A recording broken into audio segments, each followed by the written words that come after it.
Tuition എടുക്കുന്ന കാരണം എല്ലാ വർഷവും ജയിച്ച കുട്ടികൾക്ക് ട്രോഫി എടുക്കുന്ന ഒരു ചടങ്ങ് ഞങ്ങളുടെ വീട്ടിൽ നടക്കാറുണ്ട്. ഇപ്രാവശ്യത്തെ കുറച്ച് സ്പെഷ്യലാണ്.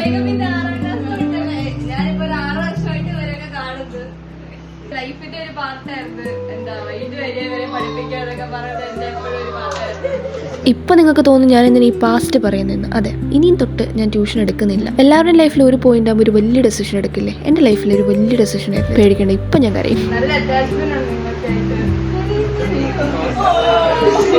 ഞാൻ ട്യൂഷൻ എടുക്കാൻ തുടങ്ങിയിട്ട് 6 വർഷമായി. ഈ 6 വർഷത്തിനിടയ്ക്ക് കോളേജ് കഴിഞ്ഞ് വരിക, നേരെ ഇവരുടെ അടുത്തിരിക്കുക. ഇതായിരുന്നു എൻ്റെ എന്നത്തെ ഒരു റൊട്ടീൻ.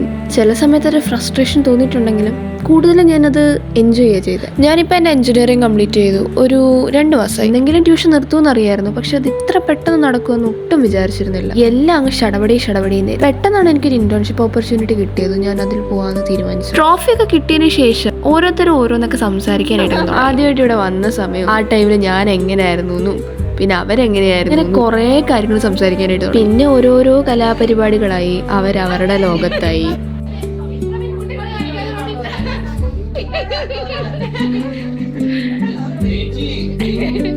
ഇനി എൻ്റെ വീട്ടിലുള്ള കുട്ടികളെ പറ്റി പറയാം.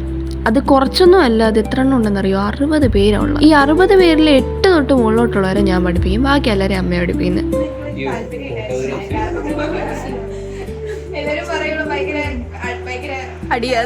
അടിയിടുക.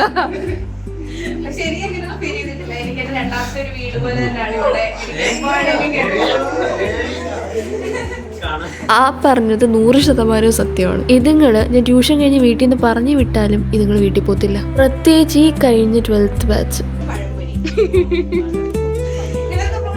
എൻ്റെ കർത്താവ്, ഇതുങ്ങളെല്ലാം വെച്ചൊരു ഫോട്ടോ പിടിക്കാൻ പറ്റുന്ന പാട് അത് ചില്ലറ കഷ്ടപ്പാടാണ്. പുറത്ത് നല്ല മഴയായിരുന്നു, അത് കാരണം പുറത്തിരുന്ന് ഫോട്ടോ എടുക്കാൻ പറ്റാത്തതുകൊണ്ട് വീട്ടിനകത്ത് എല്ലാത്തിനും കൂടെ കുത്തി നിറച്ച ഫോട്ടോ എടുക്കാൻ നോക്കി. അങ്ങനെ ഫ്രെയിമെല്ലാം സെറ്റായി വന്നപ്പോൾ എനിക്ക് നിൽക്കാൻ സ്ഥലമില്ല. പിന്നെ ഞാൻ ഇങ്ങനെയൊക്കെയോ നുഴഞ്ഞു കയറി ഇതിൻ്റെ ഇടയ്ക്കൊക്കെ നിന്നിട്ടുണ്ട്.